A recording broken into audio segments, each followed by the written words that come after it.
Ok, entonces continuamos. En diarreas crónicas, ya en el caso de diarrea por mala absorción o mala digestión, pues esta se va a deber a una alteración de la absorción por parte de la mucosa. Y según la causa que lo detone, la vamos a dividir en tres: en enteropatía, en sobrecrecimiento bacteriano y en una pancreatopatía. En el caso de la enteropatía, esta se va a producir por alguna lesión directa sobre los enterocitos, y la principal causa va a ser la enfermedad celíaca. Esta va a causar una atropia de las vellosidades. Entonces, si tenemos una sospecha de alguna enteropatía, se va a proceder a realizar una biopsia duodenal. Esta va a constar de la toma de 2 muestras del bulbo duodenal y 4 muestras del duodeno distal. Se va a proceder a analizar y pues ya con eso se va a confirmar que haya una enteropatía, y pues se va a hacer el diagnóstico de la enteropatía que lo esté causando, principalmente enfermedad celíaca, pero también encontramos algunas enfermedades raras como la amiloidosis o la enfermedad de Whipple, que pues nada más se mencionan, pero se dice que son sumamente raras.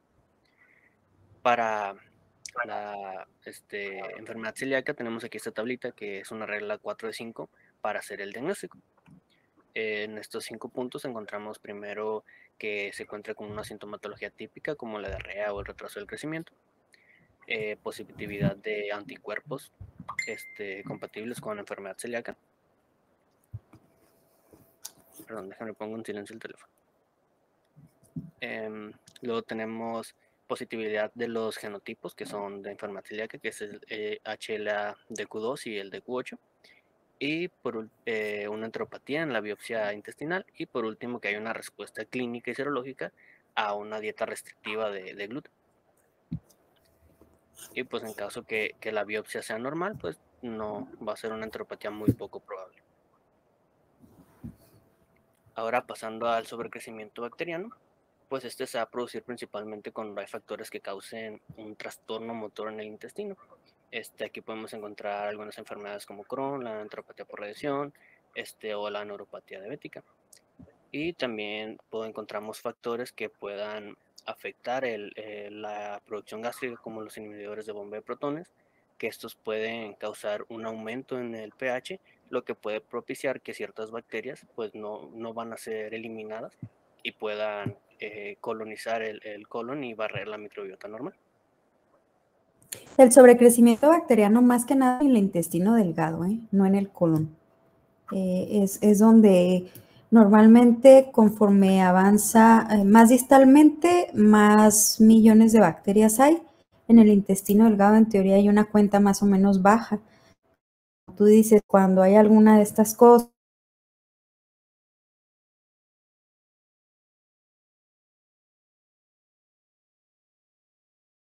o alguna alteración anatómica, o gastritis autoinmune que baje el ácido, o uso muy crónico de inhibidor de bomba de protones, o cirugías intestinales, es cuando puede haber este sobrecrecimiento, pacientes diabéticos, pero es en intestino delgado, sobre todo. Por eso, al haber el sobrecrecimiento acá, pues existe en ocasiones mala absorción, y es cuando puedes tener, por ejemplo, como tú dices, las diarreas, pero es más que nada hablando a nivel de intestino delgado. Ok, entonces igual como ya mencionó la doctora, pues pensamos en un sobrecrecimiento bacteriano cuando hay pacientes que ya tienen un antecedente de alguna alteración en la motilidad, como divertículos, algún antecedentes de cirugías, pacientes diabéticos o algunas otras enfermedades ya mencionadas. En Divertículos duodenales, ¿Perdón? Divertículos duodenales. Los divertículos nobles del colon, eso,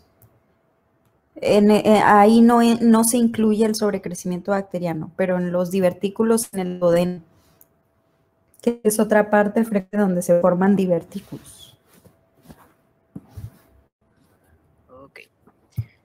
Entonces, para el caso de sobrecrecimiento bacteriano, podemos recurrir al realizar pruebas de aliento, que está una con hidrógeno y otra con decilosa asociada a carbono 14.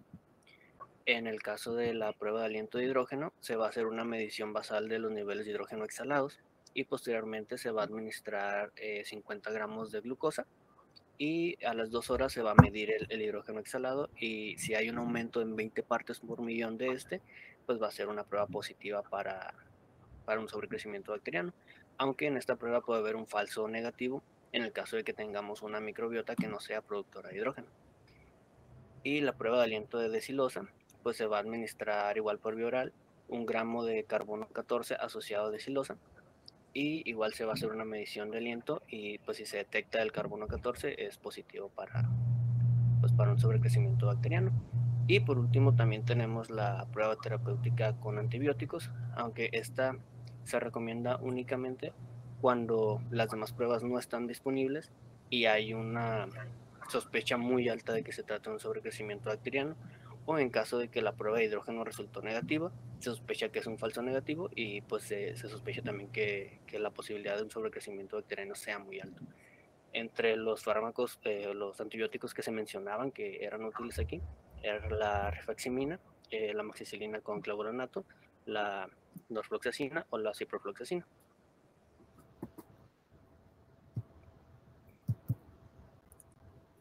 Y ahora pasando a la causa por pancreatopatía, pues aquí va a ser una diarrea por insuficiencia pancreática, que se va a deber a una deficiencia de las enzimas, lo cual se va a manifestar como una deficiencia en la absorción de las grasas y esteatorrea. Y pues esto va a propiciar una disminución en la consistencia de las heces y un aumento del volumen diario. Esta Duan, diarrea, qué porcentaje necesitas de destrucción de la función pancreática para que empieces a presentar síntomas de insuficiencia pancreática? no leí el dato como tal del porcentaje, pero sí se mencionaba que la afectación debe ser muy grande para que ya se manifieste como una diarrea. Es lo único que se menciona. Digamos, digo, como sé que el tema no lo hemos visto, prácticamente requieres un 90% de insuficiencia, o sea, que ya tu páncreas deje de funcionar un 90% para tener datos de insuficiencia exócrina.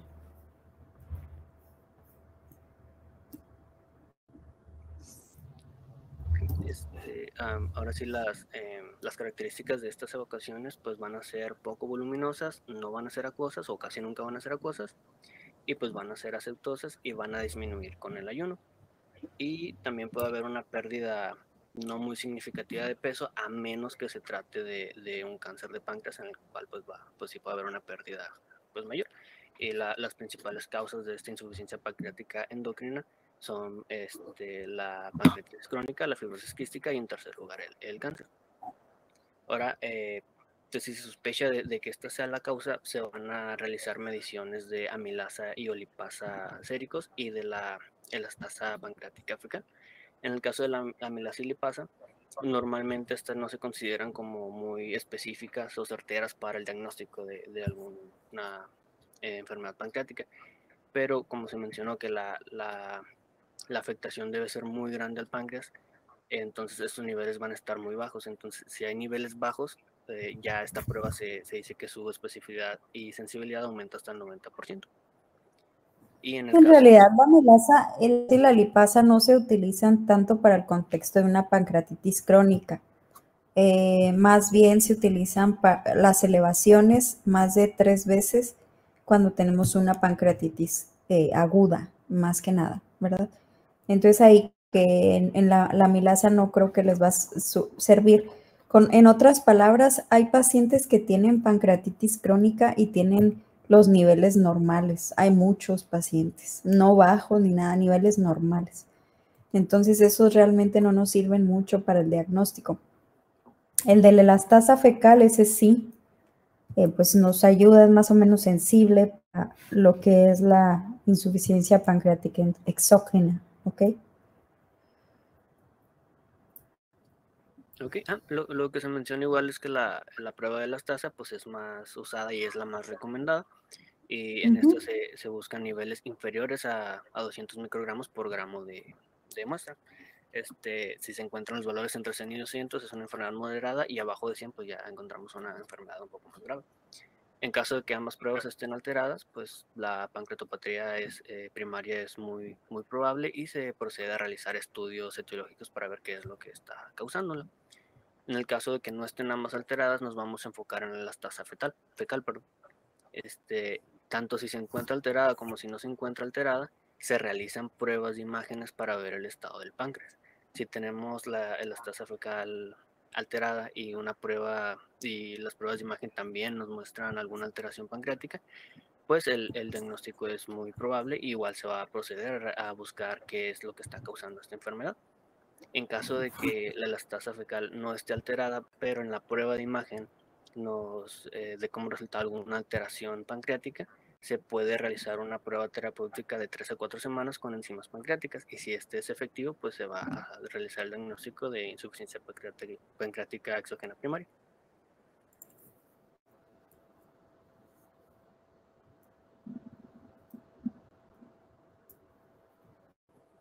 Y ahora pasando a la diarrea acuosa, pues en general se va a tratar de diarreas secretoras que se van a caracterizar por a menudo ser volúmenes mayores a 1 litro al día y persistir con el ayuno.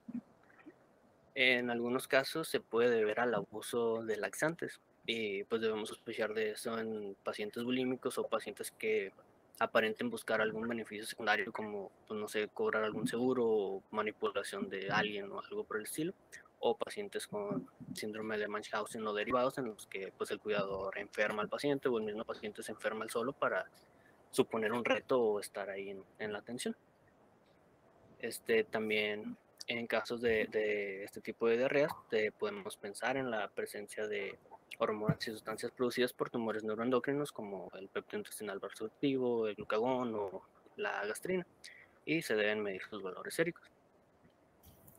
Igual aquí encontramos la mastocitosis, pero igual no se menciona mucho al respecto, pero esta se va a diagnosticar por una biopsia intestinal y en el caso de que el cuadro clínico incluya una hipopotasemia y una alcalosis, también pues, se debe pensar en un adenocarcinoma velloso. Y en el caso de que sea menor, el volumen sea menor a 1 litro diario y sea con el ayuno, pues tenemos una gama un poquito más amplia de enfermedades que puedan causarlo, desde enfermedad celíaca, alguna mala absorción de carbohidratos, sobrecrecimiento bacteriano, mala absorción de sales biliares, que ahorita vamos a ver un poquito más este test, diabetes por pues, múltiples causas y una colitis microscópica que igual pues se va a diagnosticar por una biopsia de colon, ya que la endoscopia puede ser normal, sin alteraciones.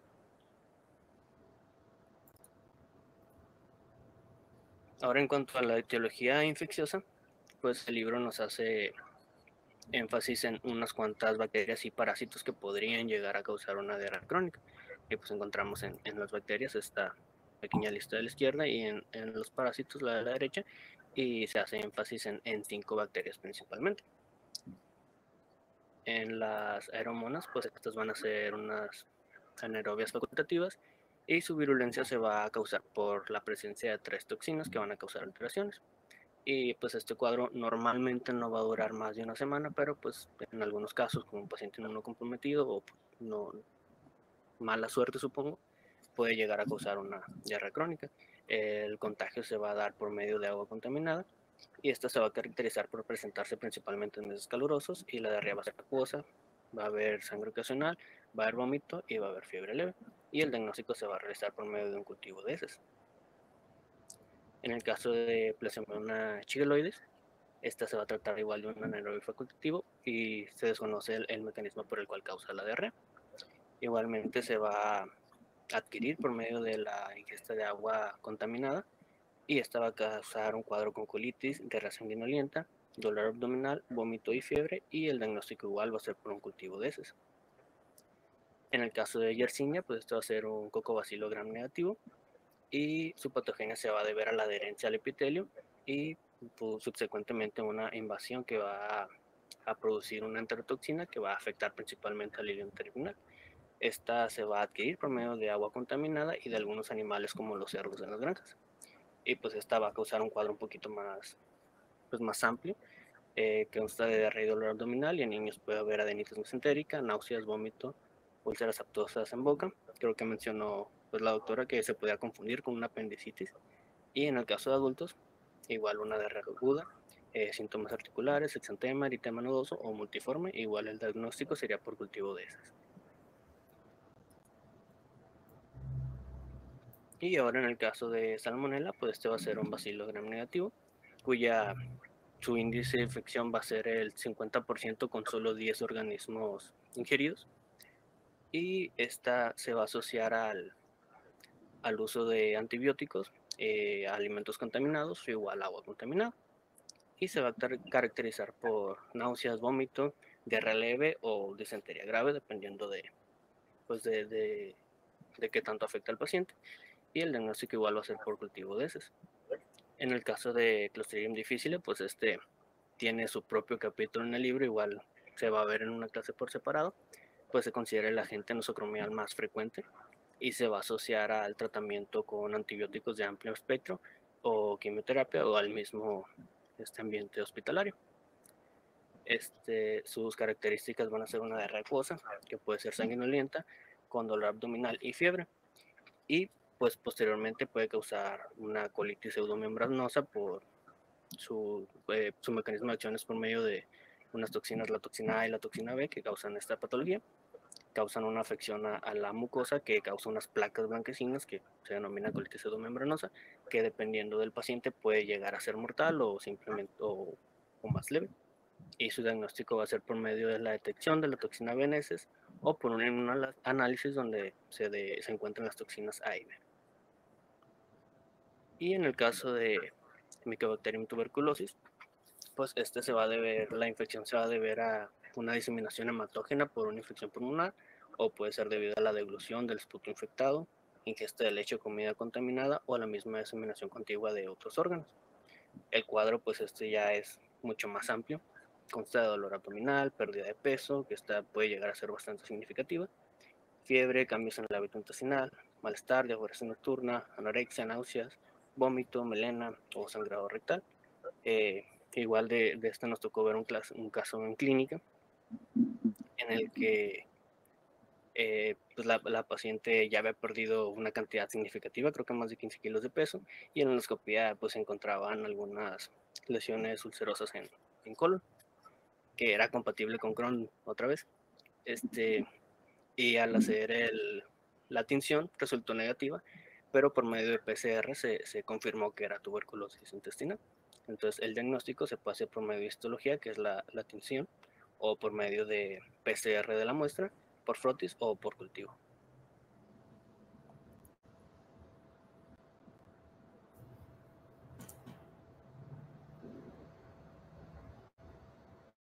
El libro también nos muestra de algunos de los agentes ya mencionados, en cuestión de antibióticos, a cuáles presentan resistencia y a cuáles presentan susceptibilidad.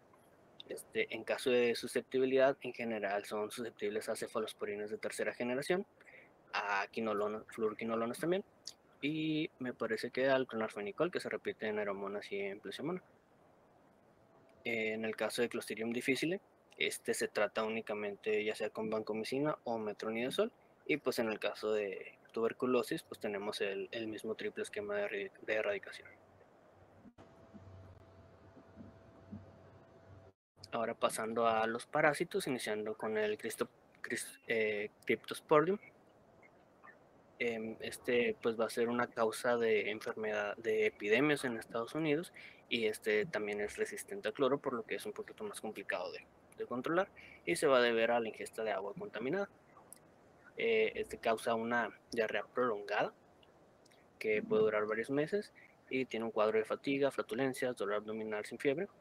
Y el tratamiento, no hay un tratamiento efectivo como tal, pero en caso de pacientes inmunosuprimidos se utiliza la paramomicina. Y el diagnóstico es por análisis de heces. En el caso de ciclospora, este es un protozoario que va a causar una diarrea acuosa prolongada y se va a manifestar por un pródromo de un día previo al inicio con fiebre y ya después del día se presenta la diarrea acuosa. Esto también puede ir acompañado de dolor abdominal, mialgia, cefalea Y el tratamiento de elección va a ser una semana con trimmetoprim más ciflomethoxazol. Y el diagnóstico se realiza por medio de un examen igual microscópico de heces. En el caso de entamoeba, pues esta va a presentar una infección en su forma quística y va a manifestar la enfermedad en su forma de trofozoito. Esta va a invadir la mucosa intestinal y va a producir úlceras. Estas úlceras pueden llegar a complicarse y causar sangrados graves. El cuadro va a ser una diarrea sanguinolenta, dolor abdominal, diarrea con moco o sangre, malestar, y en los casos graves puede haber una dilatación colónica o una perforación. Esta se va a ingerir por vía fecal oral o por aguas o alimentos contaminados y se va a diagnosticar por medio de un examen de heces o serología positiva. Y en algunos casos graves puede llegar a haber una diseminación sistémica que causa abscesos hepáticos. Y por último, en giardia duodenales, esta, aunque ya se mencionó mucho agentes causantes de diarrea del vejero, también se menciona que esta es la causa más frecuente de diarrea del vejero. Y se va a deber a la ingesta de agua contaminada. Igual el diagnóstico se va a realizar por medio de la detección del antígeno giardia o tensión tricrómica. Y el tratamiento de elección va a ser el metronidazol o el tinidazol.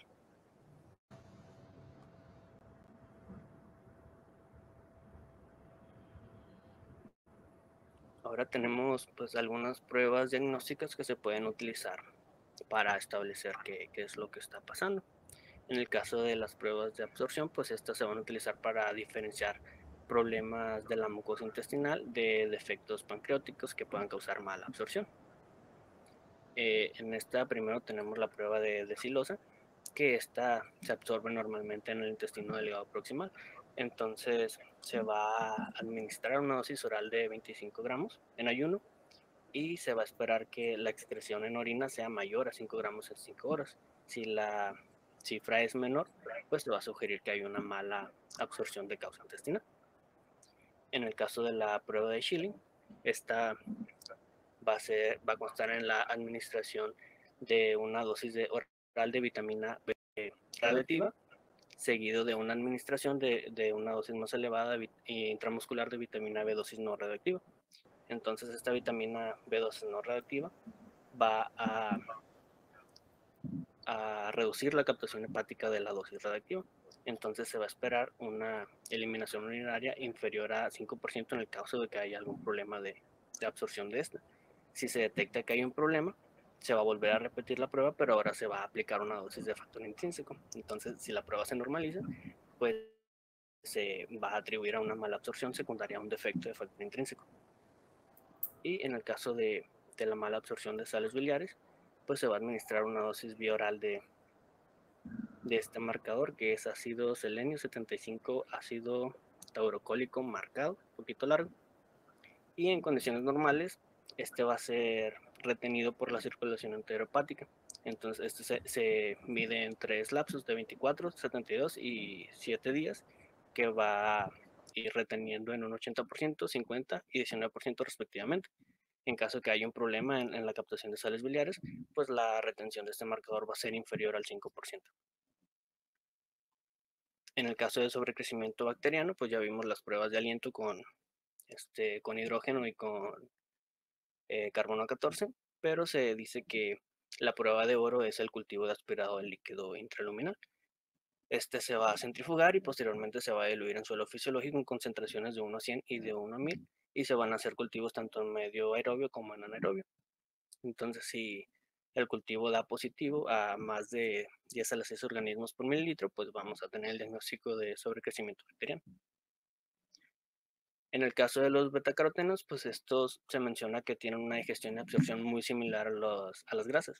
Entonces, si medimos su concentración en suero, pues nos va a dar una estimación de si hay un problema en la absorción de grasas. Si encontramos valores inferiores a 50 miligramos por decilitro, pues es un indicador de que la captación de grasas está afectada. Y por último tenemos las hormonas peptídicas, que estas pueden ser útiles en el caso de que se presente una diarrea secretora que no se encuentra alguna otra causa aparente. Y pues pensando en un tumor neuroendocrino, se pide niveles de péptido intestinal objetivo, de calcitonina, gastrina o glucagón.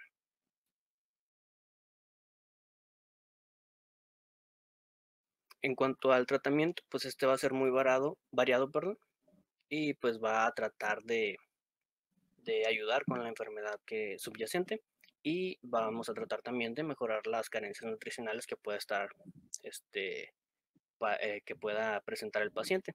Y se van a administrar pues algunos macro-micronutrientes que estén en déficit. En cuanto a la terapia empírica, pues esta se va a emplear bajo 3 situaciones. La número 1 es como un tratamiento temporal o iniciar antes de realizar pruebas diagnósticas. El 2 es después de realizar las pruebas diagnósticas, pero si estas no dieron con la etiología. El 3 es si ya se estableció un diagnóstico, pero no se cuenta con un tratamiento efectivo disponible. Entre estas pruebas, entre los tratamientos, perdón, podemos encontrar la terapia empírica con antibióticos, que esta se puede utilizar como una terapia inicial si las infecciones bacterianas pues tienen una prevalencia muy alta en la zona donde se está tratando al paciente, y lo mismo para el uso de antiparasitarios. En el caso del opio, pues este se ha usado se menciona que desde hace muchos años para controlar la diarrea, y tiene unos resultados muy favorables en la mayoría, salvo en casos de diarreas secretoras que son muy voluminosas. Y por último, los análogos de la somatostatina, como el ocreótido, que son muy efectivos en caso de tumores carcinoides o secretores. Y ya por último, aquí hay un diagramita ya un poco más, pues, más general de cómo enfocarnos en el diagnóstico. En el caso de que ya tengamos una diarrea crónica establecida con heces mayores a 200 gramos en 24 horas y alteraciones en los estudios normales, pues podemos ver si hay leucocitos en moco fecal, perdón. Si hay leucocitos, pensamos en una área inflamatoria. Se realizan estudios radiológicos, una sigmoidoscopía, colonoscopía, y podemos encontrar enfermedad inflamatoria intestinal, isquemia, vasculitis, etc. Por el otro lado, nos podemos fijar en los niveles plasmáticos de betacarotenos o en las grasas en heces. Si encontramos atorrea, pues podemos realizar una prueba de absorción de desilosa, y si esto es normal, pues si esto es normal, podemos pensar en un sobrecrecimiento bacteriano, una insuficiencia pancreática. Si esta es anormal, pues podemos pensar en alguna enfermedad de intestino delgado. Y en el caso de que ambas sean normales, podemos igual pensar en una diarrea secretoria, igual dependiendo de las características del paciente, en el cual podemos encontrar toxinas bacterianas, alguna regulación oral anormal o algún tumor neuroendocrino. Y aquí está el caso clínico. Es un caso de algo un poco no tan normal, pero está algo interesante. Se trata de una mujer de 33 años sin antecedentes familiares ni personales relevantes. Consulta en el servicio de urgencias por un cuadro de 10 días de evolución que consiste en debilidad muscular generalizada y progresiva, asociado a calambres y sedestación letárgica. En los 2 meses previos, había presentado vómitos y desde hacía un año describía deposiciones líquidas de características acuosas, en número de 5 a 6 al día, con un patrón de nocturnidad y pérdida de 15 kilogramos de peso. Desde hacía 15 días estaba en tratamiento con rosecadotrilo y loperamida, sin mejoría. Había sido estudiada en consulta externa de medicina interna y digestivo, realizándose endoscopías digestivas altas y bajas, y una tomografía computarizada abdominal que resultaron normales. A la exploración física, la paciente presenta una tensión arterial de 100/50, una frecuencia cardíaca de 110, una fuerza de 3/5 en extremidades superiores y 2/5 en extremidades inferiores, con reflejos osteotendinosos abolidos en esta última. En el examen abdominal y anorrectal se encontraron normales. Y en la analítica se encontró un potasio un poco disminuido, de 1.5, el calcio un poco aumentado, el pH disminuido, eh, una presión parcial de CO2 igual alterada en 32, el bicarbonato prácticamente normal, y en el electrocardiograma, radiografía de tórax y abdomen no se mostraban alteraciones. Eh, Se inició un tratamiento sustitutivo urgente con suero salino fisiológico, cloruro de potasio y sulfato de magnesio, con mejoría clínica y analítica. Y durante su estancia se comprobó la persistencia de la diarrea pese al ayuno. Aquí en el cuadro abajo podemos ver todos los análisis que se le realizaron a la paciente. Y en la segunda parte del cuadrito, en los estudios en esos, vemos que el hiato aniónico estaba en -42. Entonces, este valor de de hiato aniónico, anion gap, hicieron sospechar la existencia de un tumor neuroendocrino y se solicitaron valores de catecolamina, somatostatina, gastrina, glucagón, pepto intestinal activo y metanfetaminas. Y el BIP resultó incrementado en 2 determinaciones. Se volvió a realizar una tomografía abdominal que reveló una lesión de 3,2 centímetros en la cabeza del páncreas compatible con un tumor neuroendocrino. Hallazgo confirmado mediante ecoendoscopía y un nódulo hipervascularizado en segmento 7 hepático sugestivo de metástasis. Se le inició tratamiento con necrótide subcutáneo y se realizó tratamiento quirúrgico mediante duodeno-pancreatectomía cefálica con preservación pilórica, colecistectomía y excresis del nódulo hepático. El análisis histopatológico confirmó la existencia de un tumor de islotes pancreáticos con criterios histológicos de benignidad, sin invasión de los ganglios linfáticos, y el nódulo hepático correspondía con una hiperplasia nodular. 5 años después de la intervención, la paciente permaneció asintomática, sin necesidad de tratamiento farmacológico y sin evidencia radiológica de recidiva de la enfermedad.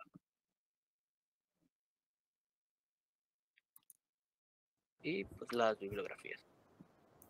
Muy bonito el caso. Solo he visto un bipoma igual, pero era maligno. ¿Quién sabe qué habrá pasado con el señor?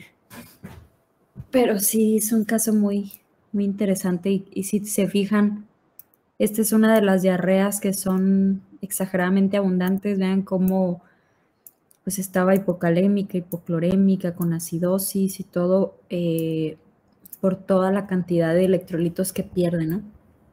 Ese nivel de potasio pues obviamente le provoca una parálisis hipocalémica y pues puede causarle pues la muerte, ¿no? Pero así suele ser las diarreas del bipoma, así como el cólera también.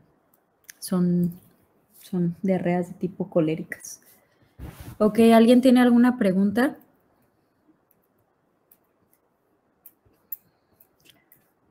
Para pasar al tema que sigue. ¿Qué tema sigue, muchachos?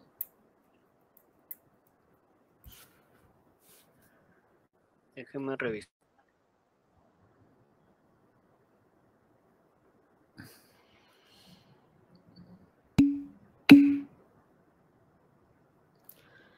Tuberculosis. ¿Y lo prepararon?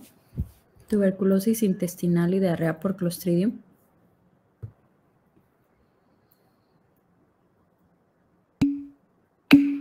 ¿Sí? Te pongo, Aleida, te agrego, ¿verdad? Para que vayan subiendo la presentación.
¿Se ve?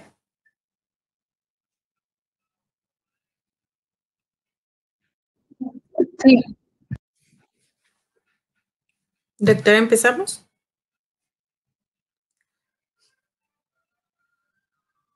Doc.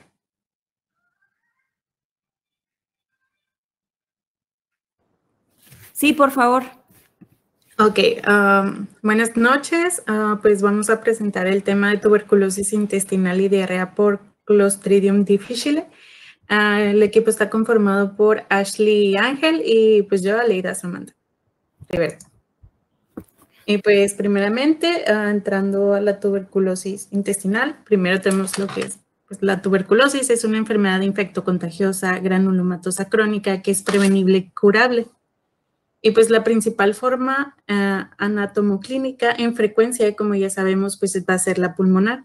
Entre otras formas tenemos las extrapulmonares. Entre esas se encuentra la gastrointestinal. Y pues el agente que causa la tuberculosis intestinal va a ser la Mycobacterium tuberculosis, pero también rara vez se puede aislar con la Mycobacteria bovis. Entrando a la epidemiología, tenemos que la tuberculosis intestinal pues va a ser una entidad muy infrecuente. Esta va a representar del 0.5% de los casos de tuberculosis y el 11% de las formas extrapulmonares de tuberculosis. Es importante destacar que las formas extrapulmonares afectan al 20% de los pacientes inmunocompetentes y al 50% de los inmunocomprometidos. También, pues, esta va a afectar principalmente a pacientes de edad entre 20 y 40 años. También va a tener un predominio por el sexo masculino y su localización preferente o más usual va a ser la iliocecal, aunque también pues, puede afectar otras áreas. Ahora, en cuanto a los factores de riesgo, pues en el factor socioeconómico se presenta más la patología en sitios con higiene deficiente o con muchas personas habitando el mismo lugar, lugares de hacinamiento. También es un factor de riesgo los estados inmunodeficientes e inmunocompetentes.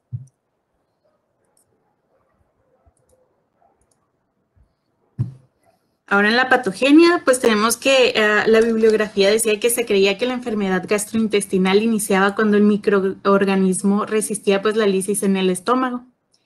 En lo referente a la bacteria, pues tenemos que esta puede alcanzar la mucosa intestinal mediante 4 posibles mecanismos de producción. El primero es por vía hematógena a través de un foco pulmonar activo o una infección diseminada. En el segundo tenemos que puede ser por ingestión de un esputo infectado en caso de TB pulmonar activa y esto se presenta del 20 a 25% de los casos.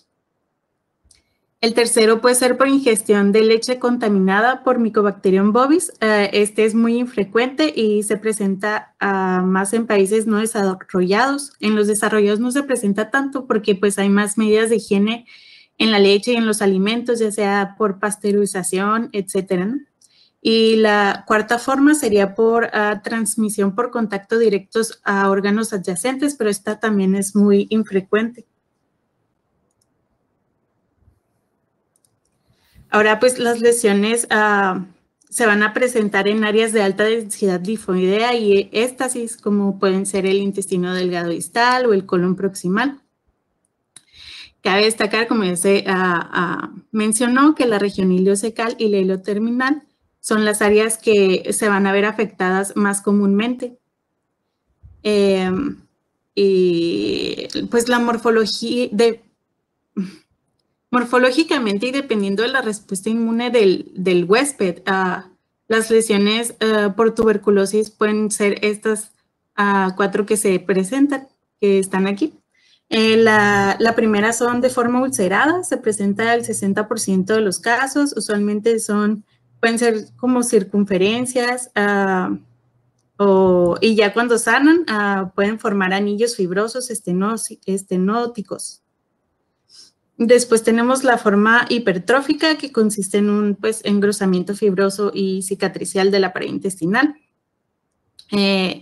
Esto ya le da una apariencia rígida y muchas veces se puede semejar o puede uno pensar que se trata de una neoplasia maligna. Después tenemos las úlcero-hipertróficas que se presentan en 30% de los casos, pues esta ya es como una forma mixta y presenta pues, características de las dos antes mencionadas. Después tenemos la estenosis, que esta pues ya puede ser como una complicación y pueden encontrarse en múltiples sitios anatómicos del tubo digestivo. Esta comúnmente se van a asociar a tuberculosis peritoneales y ascitis. Y como nota, pues tenemos que la forma ulcerosa se produce más frecuentemente en pacientes inmunodeprimidos y la hipertrófica se va a presentar más en pacientes inmunocompetentes. Es muy parecida a la enfermedad de Crohn. Es difícil hacer el diagnóstico diferencial. De hecho, en uno de los artículos donde saqué información, hacían mucho la comparación. Decía que era un reto diagnóstico para el gastroenterólogo porque sí se asemejaba mucho. Después tenemos aquí estas fotitos que son imágenes endoscópicas.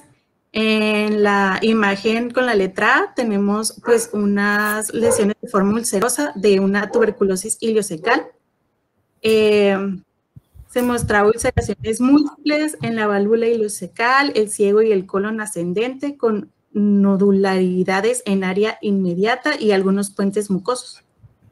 En la imagen B pues teníamos las lesiones de forma hipertrófica de tuberculosis iliocecal y pues se mostraban lesiones en forma de masas en la válvula iliocecal y también que había ulceraciones en la superficie.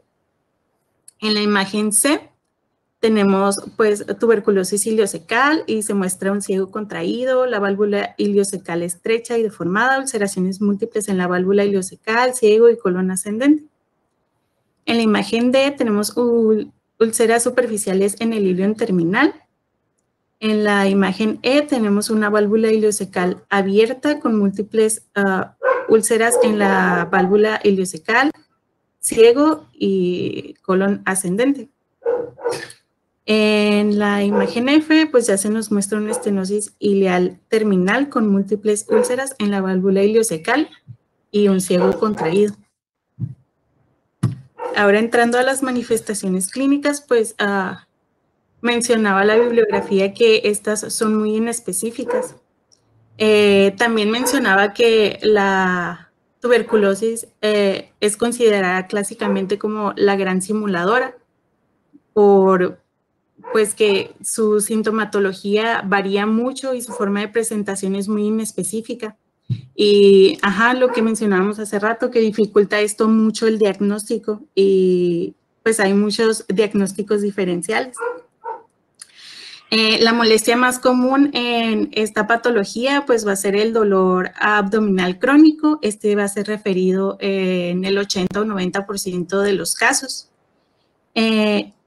Su manifestación intestinal puede asemejarse a la enfermedad de Crohn, como mencionaba hace rato, y con menor frecuencia al adenocarcinoma. Pues este básicamente puede cursar con sintomatología similar en cuanto a fiebre, diarrea crónica o pérdida de peso.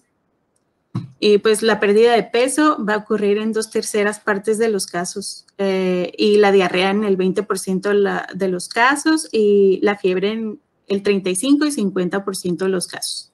También se pueden presentar otros síntomas como la anorexia, las náuseas, los vómitos, la sudoración nocturna, hemorragias rectales, hasta perforaciones intestinales.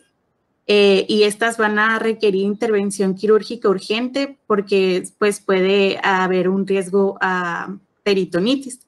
Sin embargo, pues estas últimas son menos frecuentes. Además, a la exploración física,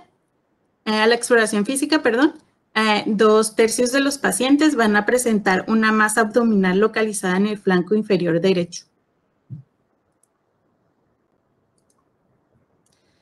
Bueno, entrando al diagnóstico, tenemos que la TB intestinal, pues como ya se dijo anteriormente, va a ser muy difícil el diagnosticarla por sus hallazgos inespecíficos y también sus datos de laboratorio son muy inespecíficos. En la bibliografía referían que los procedimientos diagnósticos de elección eran la colonostomía o la endoscopía con toma de biopsias. y mediante pues la biopsia, su posterior frotis, y también podía servir o era útil una prueba de PCR.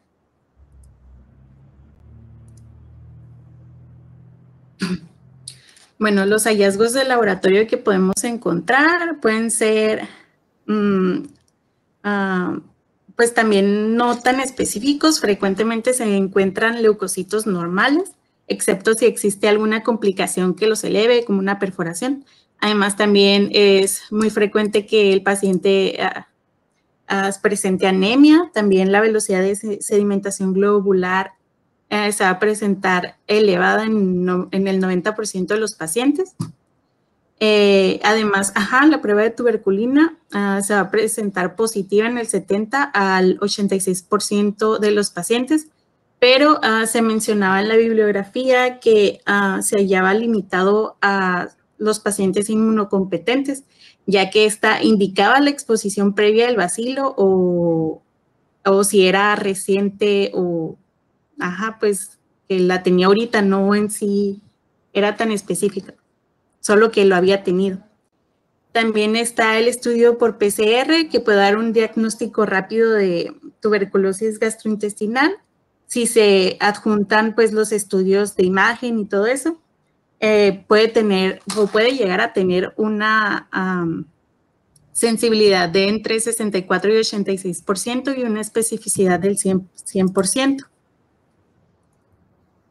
En los hallazgos radiológicos.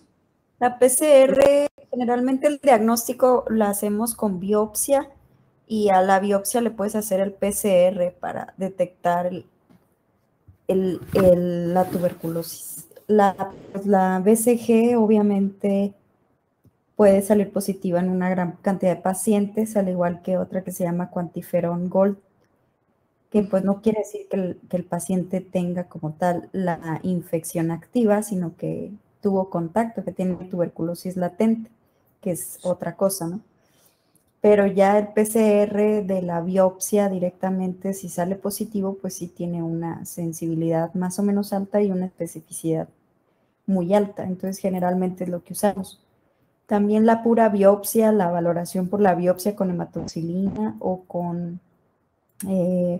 o el cultivo, que dura mucho tiempo también para ver pues el crecimiento del bacilo, pero generalmente lo que utilizamos, o en la biopsia también granulomas gaseosos, esos no se ven en la enfermedad de Crohn, para hacer el diagnóstico diferencial. Es generalmente lo que utilizamos para el diagnóstico. Todos los demás datos, los leucocitos, anemia, BCG, son datos, digamos, inespecíficos. Mande. Sin embargo, en la bibliografía decía que también no era muy específico lo de los, ¿cómo eran? Lo de los granulomas gaseosos, porque muchos pacientes no los mostraban. Sí, no lo encuentras. O sea, si encuentras un granuloma gaseoso, probablemente no haya mucha duda, pero la verdad es que no son tan sencillos de encontrarlos. Entonces, ¿cuál sería? Bueno, no hay ninguna PCR. prueba. La PCR. Sí. La PCR o sea, obviamente la biopsia con la tinción de Nielsen. Pero también a veces se batalla. Pero la PCR pues es más rápido. Pues sí.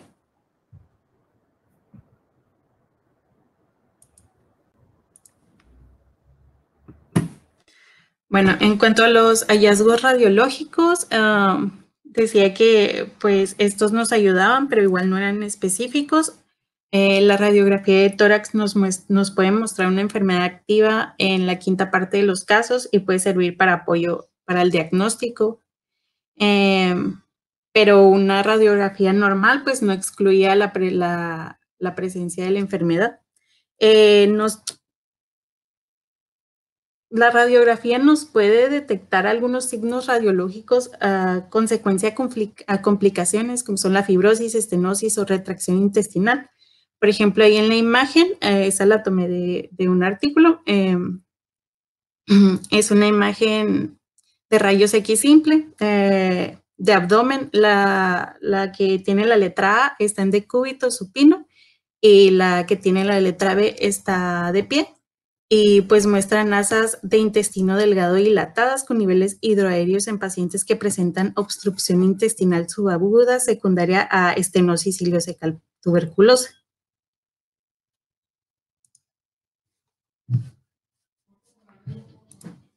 Ahora en los hallazgos endoscópicos, pues como se mencionó anteriormente, el procedimiento diagnóstico de elección es usualmente la colonoscopía o endoscopía con toma de muestras mediante biopsia. Se recomienda tomar varias muestras, en general más de 5, y que éstas incluyan la base, el borde de la úlcera, las áreas donde se presentan nódulos y la mucosa normal. En general, la afección de menos de 4 segmentos del colon con úlceras transversas y cicatrices, la presencia de válvula ileocecal incompetente, así como estenosis únicas y cortas, y la presencia de divertículos por tracción van a ser pues hallazgos característicos a la TV intestinal. Y pues en la foto tenemos úlceras transversas profundas y de bordes geográficos en un paciente con TV intestinal. Ahora bien, los hallazgos histológicos, tenemos que en la TV intestinal, por la bacteria hematuberculosis, pues se favorece la formación de granulomas mediante macrófagos y linfocitos que pues van a permitir el escape de la respuesta inmune del huésped. Los hallazgos histológicos típicos van a consistir en la presencia de granulomas gaseosas con células gigantes de Langhans. Sin embargo, su presencia en muestras endoscópicas es muy variable, como se mencionaba antes. Se pueden presentar del 0 al 44% de los pacientes, por lo que su ausencia ante la sospecha clínica no debe descartar la posibilidad de tener pues, la enfermedad. Pues también refería el artículo que se pueden localizar en capas más profundas de la pared intestinal. También la demostración de bacilos ácido-alcohol resistentes en la tinción de Nielsen confirma el diagnóstico. Y pues resulta positivo en el 35 al 60% de los casos.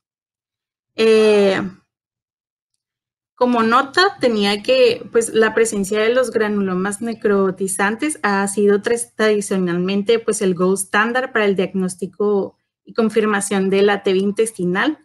Pero pues como lo vimos anteriormente, estos hallazgos se encuentran en una pequeña proporción de los pacientes y pues se tiene que optar por otras vías, ¿no? Y pues, ahora bien, el pronóstico, tenemos que la mortalidad de la TV intestinal sin un tratamiento farmacológico puede ser aproximadamente del 20 al 50%. Y ya con el tratamiento antituberculoso a tiempo, esta tasa puede disminuir del 2 al 21%. En cuanto a las posibles complicaciones, tenemos que la más frecuente es la obstrucción intestinal, después tenemos las fístulas y la perforación, y pues estos pacientes ya muestran una tasa de mortalidad más alta, hasta del 40%.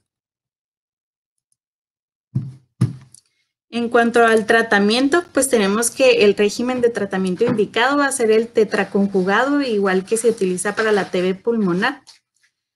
Ante una TB intestinal confirmada, el tratamiento de elección sería con fármacos antituberculosos, isoniazida, rifampicina, piracinamida, etambutol, durante los 2 primeros meses 3 veces por semana, ya para continuar otros 4 meses con isoniazida y etambutol.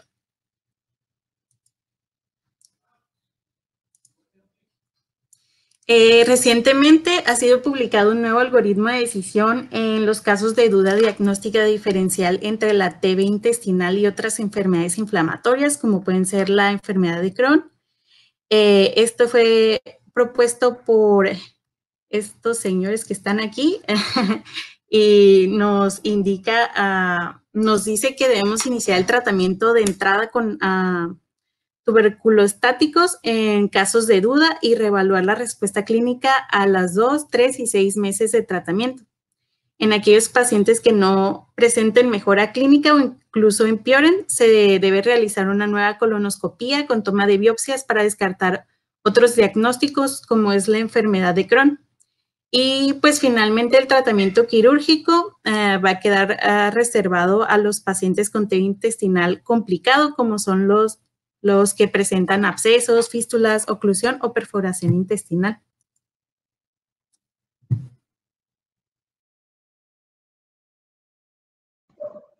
Ok, ahora vamos a hablar acerca de la diarrea. ¿Tienen alguna pregunta de tuberculosis?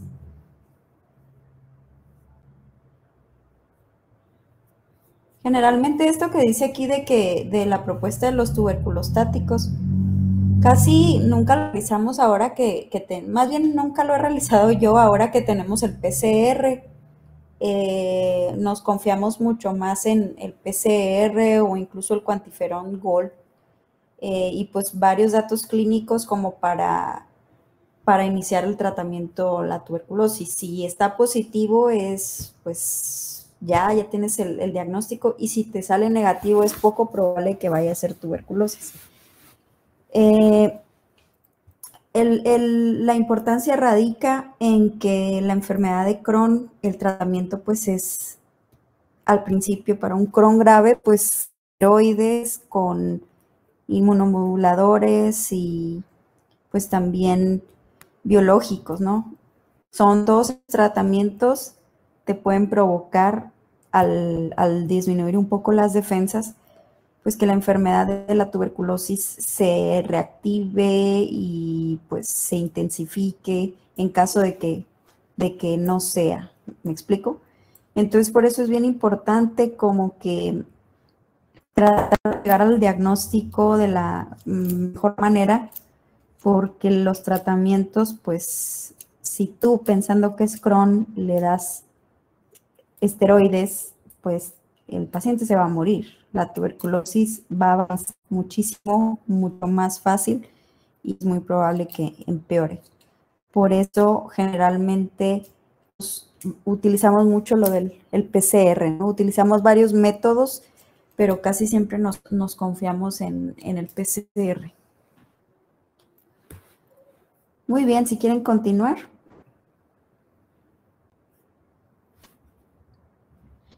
Ok. Es difícil, ¿eh?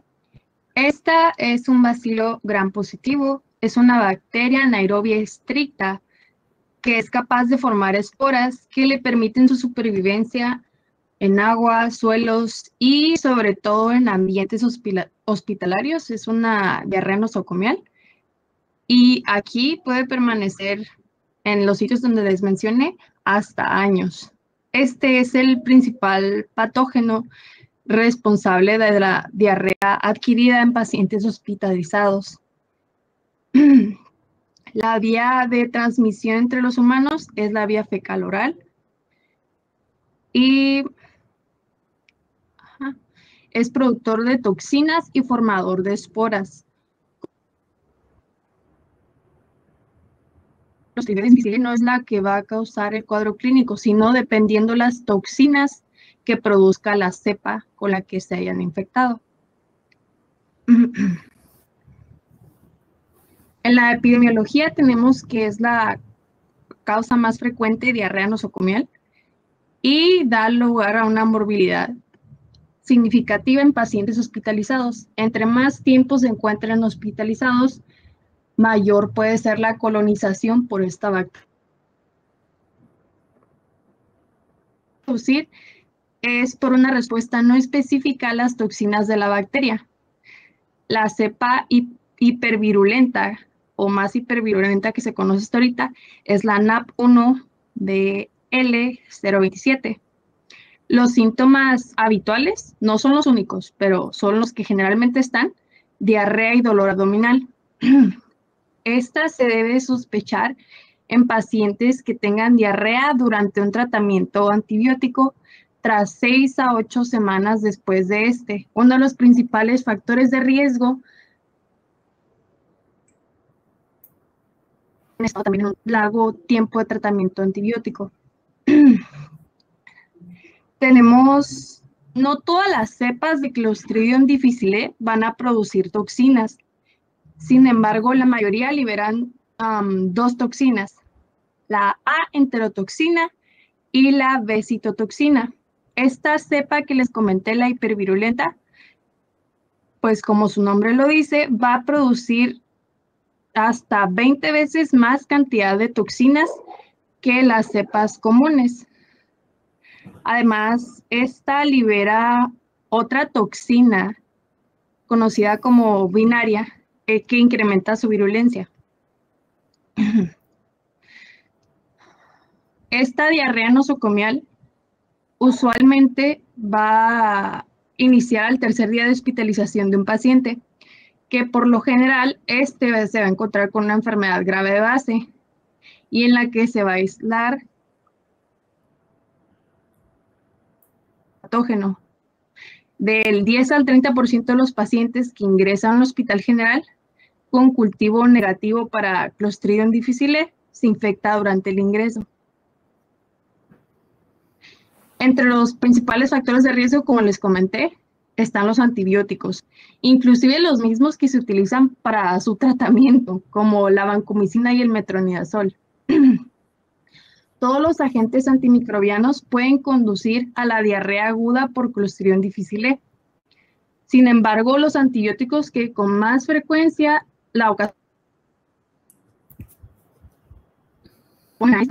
es la ampicilina, la amoxicilina, que son penicilinas, la cefalosporina de segunda y tercera generación, como lo son el cefaclor, cefonicida, cefuroxina, entre otros.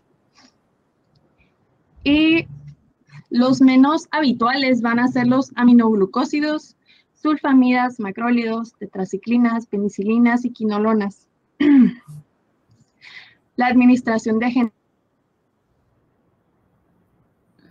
también es un gran factor de riesgo. Esta bacteria Clostridium difficile es un agente que se va a aprovechar de la muerte de la flora normal a causa del uso de antibióticos para tomar ventaja y causar una infección gastrointestinal. Es por eso que cursan con un mayor factor de riesgo al consumir estos. Otros factores de riesgo, como ya había mencionado, es una diarrea nosocomial. Entonces, el estar en hospitalización, todos aquellos pacientes hospitalizados por Clostridium difficile, aquellos pacientes encamados, con hospitalización prolongada, en unidades de cuidados intensivos, procedimientos endoscópicos, quirúrgicos, y como habíamos mencionado en un principio, también pueden permanecer esta bacteria mucho tiempo en los instrumentos sanitarios o inclusive en el suelo del hospital. Sondas nasogástricas, termómetros, material de enfermería. También se encuentra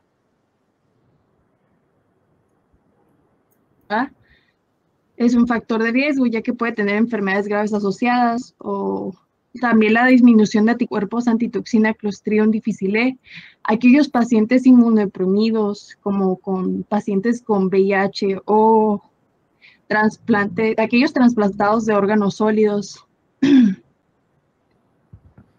Antes de que pases ahí, solo quiero comentarles que a pesar de que pensamos que el Clostridium, o generalmente el Clostridium es de pacientes hospitalizados, cada vez vemos más pacientes que a lo mejor no se encuentran hospitalizados, solo tienen el antecedente y desarrollan pues una diarrea crónica que aparentemente no es tan severa y puede también ser Clostridium. Es como un espectro, ¿no? Hay pacientes que desarrollan una diarrea un poco menos grave. Hay otros que hacen una colitis fulminante, incluso hacen megacolon tóxico, que esta es una de las causas más comunes de megacolon tóxico. Esta y la colitis ulcerosa, que vamos a ver la próxima clase. Pero les digo, hay pacientes que desarrollan una diarrea crónica de 5 o 6 semanas, frecuente, pujotenesmo, moco, incluso sin fiebre, y pueden tener por ahí un Clostridium también. Aunque lo clásico pues es el paciente que está muy grave, que ha recibido muchos medicamentos, antibióticos y que va desarrollando a lo largo de su estancia hospitalaria pues la diarrea, incluso en ocasiones ilio es la primera manifestación. Hay pacientes que desarrollan de repente una reacción leucemoide. Bueno, no tanto reacción leucemoide, pero a lo mejor una leucocitosis importante. Siempre que vemos un paciente así que de repente desarrolla leucocitosis importante en el medio hospitalario, podemos sospechar del Clostridium, porque en ocasiones hacen, como les digo, leucocitosis importantes de 20, 25,000, ¿no? Incluso, como les comentaba, sí se ha descrito reacción leucemoide, pero es menos frecuente.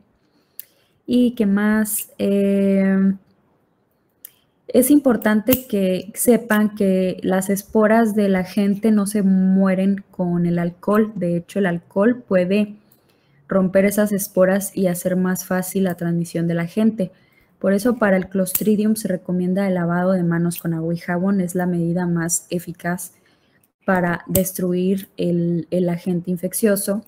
Y de hecho, cuando un paciente en el hospital tiene clostridioides, se tiene que aislar. El paciente debe estar en un cuarto aislado, no tener ningún contacto con los demás pacientes, y aquel personal que va a tocar al paciente generalmente tiene que hacerlo con guantes y vestirse con ropa, una bata especial, porque es demasiado contagioso y pues uno lo está cargando con cualquier instrumento, hasta con el pulsoxímetro, con el esteto.